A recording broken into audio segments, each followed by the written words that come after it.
Hey everybody, my name's Nate. Welcome to my channel. Recently, a lot of you have been asking about smart telescopes. Well, recently a company from France sent me a smart telescope, but it's not just any smart telescope. In this box, I have a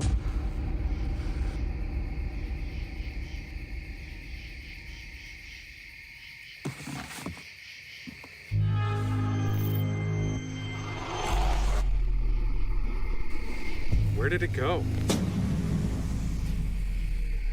Well, that's cool.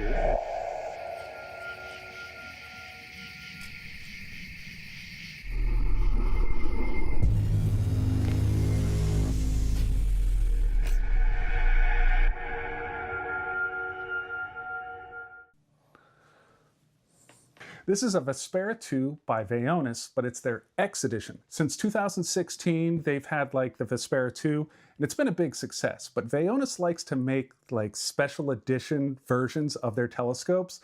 And this one, the X edition, has a transparent shell. It's pretty cool. You can see all the inner workings of it and stuff. And so this video is going to be about my experience with this smart telescope over the past few weeks. So let's get into it.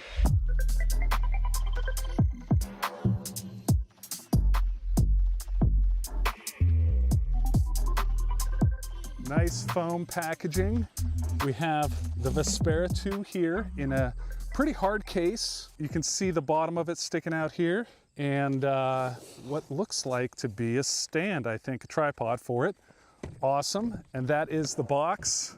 Pretty simple, easy to open. All right, let's open up the Vaonis and the stand and see what we have inside. First look. Whoa. Oh, that looks amazing. You never get to see the inside of these things. This is wild. All right, let's open up the stand. Very nice cases with these as well.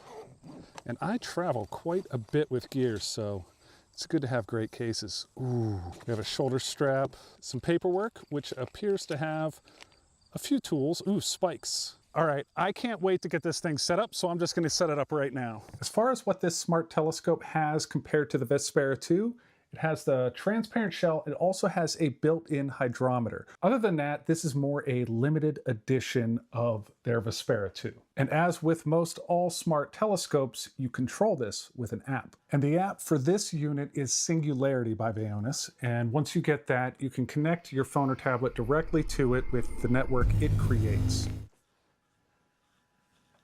Good. So once you have this thing set up at night, you just open the app, connect to it, and that's where you can initialize it and then start taking your first images of some deep sky objects. And now for the sake of continuity, I'm just going to go with the Heart Nebula for this video because that is the one I did multiple times over the past few weeks in different scenarios and stuff like that. Now go figure, as soon as I set this thing up, it was a full moon and the clouds rolled in. But I caught the moon rising with the clouds and I thought that looked pretty cool. Now once the skies did clear, I started to capture the Heart Nebula and I did it live with all of you here on YouTube. And right here are some of the clips from that. All right, so we gotta look for a target. Look for a target.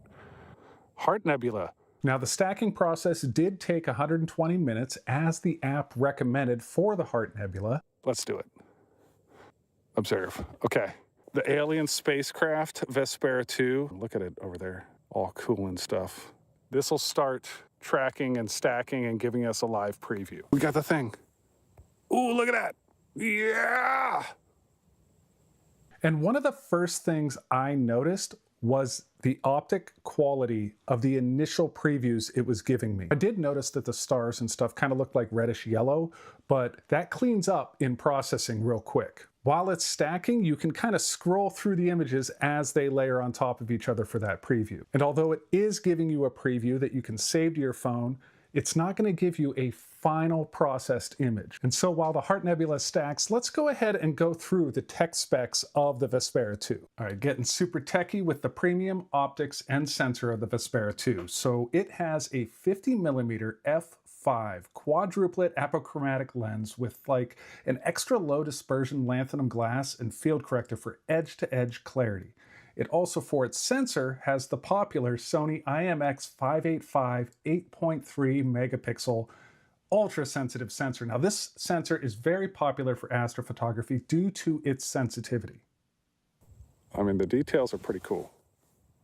Okay, that was a lot of words, but basically the optics in this are premium, especially with that lanthanum glass, and that camera sensor is phenomenal. And as you look at the X Edition here, you can see the computer stuff inside, you can see the drive motors, and that's what Vaonis wanted to do. They wanted to showcase their engineering, craftsmanship, quality on this unit, and I think they did a really good job. I'm gonna put a link in the description for like the full-blown tech specs, but I wanna get back to the Heart Nebula. And when it's done, I'll process it.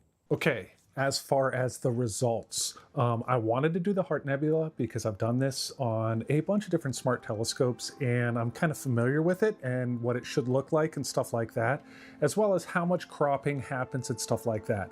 So here is the preview that the Vespera 2 will give you. You just download this to your phone, but that is not the processed image. And the Vespera 2 is not going to process the image for you. So this video, I don't want to be on the processed image because the processed image is going to be kind of up to the talent of the astrophotographer.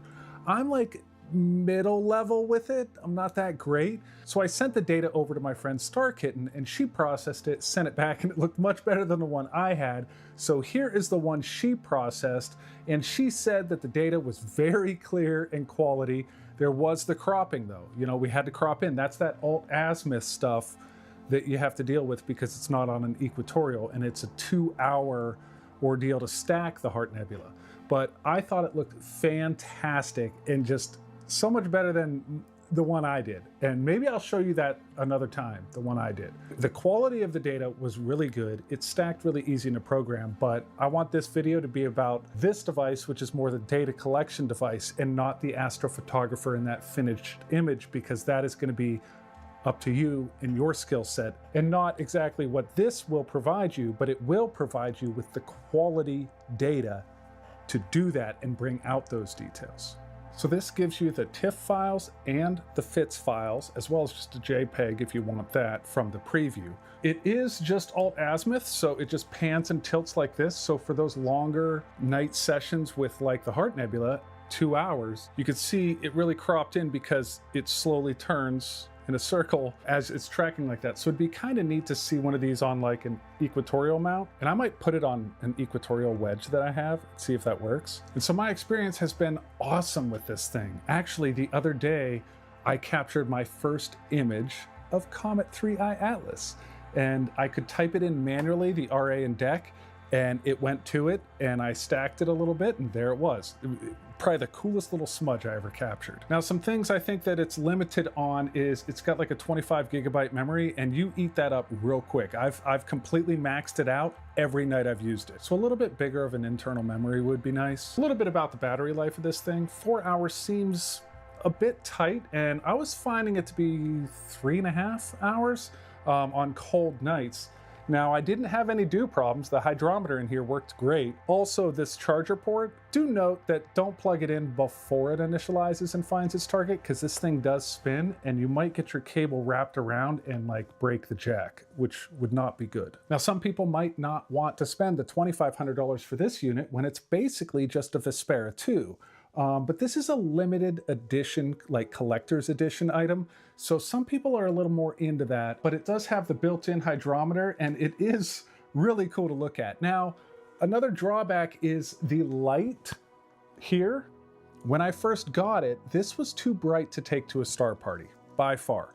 They have since updated that, and you can dim the light down, which would help a lot for star parties, especially since when it's on, it's lighting up the whole shell. And it just becomes a little beacon there, and if you've been to a star party, it's just too much light. I may have gotten yelled at a few times at star parties, but haven't we all? You'll probably see me using this quite a bit in videos and stuff, but let me know below your questions or comments on it. Thank you, Vaonis, for sending me this special edition. I want everybody to know this is not a paid advertisement for them. They just sent me and said, tell us your experience. And well, I've thoroughly enjoyed using this. The experience has been great. I'm going to be using it more, especially on Comet 3i Atlas and pretty soon here the Orion Nebula. So I think that pretty much wraps it up, guys. How did I do? I don't really do review videos, so I wanted to share my experience with this more than a review, but my experience has been very positive. And if you guys want more videos like this, just let me know below. I have a batch of smart telescopes I'd like to share with you. I get a lot of questions on those. Or if you are interested in being a part of a space and astronomy community, I do have a Discord, and I'm going to put a bunch of information below, and if you want to pick one of these up, I'll have a link there for that. So subscribe for some more space and astronomy content from me, and we're going to be doing a lot more longer videos. Now, if you did watch this video all the way through to the end, November 22nd, the Griffith Observatory in LA. I'll see you there.